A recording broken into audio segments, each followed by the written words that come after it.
For money nerds, it's Christmas come early. For everyone else, it's a bunch of baffling buzzwords. So as the government sets about spruiking their pre-election budget, here's a breakdown of what they're really saying. When the Treasurer attempts an entrance this epic, you know it's budget time. Come on, Frido, time's money. Chop, chop. Well, good morning. Today it's been revealed that the unemployment rate will have a 3 in front of it for the first time in 50 years. That means that of the nearly 14 million working-aged Aussies active in the job market, 96% are working at least 1 hour a week. But 1 hour a week doesn't exactly feed the family. Those figures gloss over the issue of underemployment, which sits at 6.7%. When you combine unemployment and underemployment, you end up with around 1.5 million workers who aren't getting the hours they need. What we see is growth in the gig economy, a growth of casualisation. What we don't see is a growth in secure work. Still, credit where it's due. We've come a long way since the pandemic. A coalition led by Scott Morrison that has delivered one of the fastest economic recoveries anywhere in the world. You know what hasn't come a long way? Wages.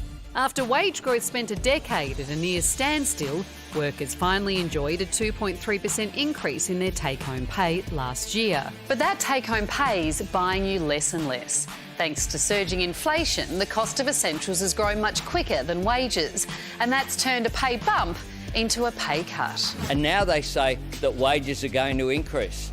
Well, they've had 55 projections about wage increases during their terms in office, and 52 of them they have missed. With the pain of sky-high petrol prices starting to filter through the whole economy and interest rate rises on the horizon, cost of living pressures are looming as the #1 election issue.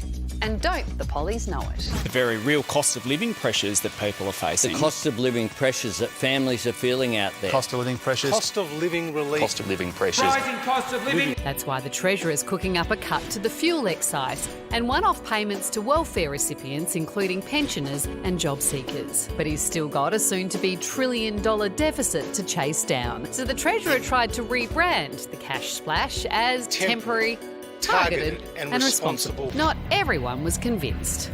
The only time that this government holds a hose is to spray money before an election. So with so many hip pocket pressures to contend with, has the coalition come up with a big fix or a band-aid? I don't know. The wages question, I think, has got to start to cut through because so many Australians have been waiting 4 years for a pay cut, particularly... Pay rise. And I always... pay rise, thank you. And particularly women in the caring professions, right? And yet they've been the people we've been focused on during the pandemic. It's nurses, it's aged care workers, it's childcare workers who are vastly underpaid. And I think we all know how valuable they are now. I think with that, like, government can lead on this. You know, you could give public service workers, like nurses, like teachers, like people who've had to weather the pandemic, a pay rise, and then hopefully industry would follow. You know, it's bizarre that we've had wage stagnation for 10 years. Are there things in there that you would like to see that you think you won't see tonight, particularly around women? I'd love to see some movement on childcare affordability because I think that really plays into the availability of our workforce, and all of those women who are underemployed would like to work more days but can't. I'd also like to see some movement on paid parental leave.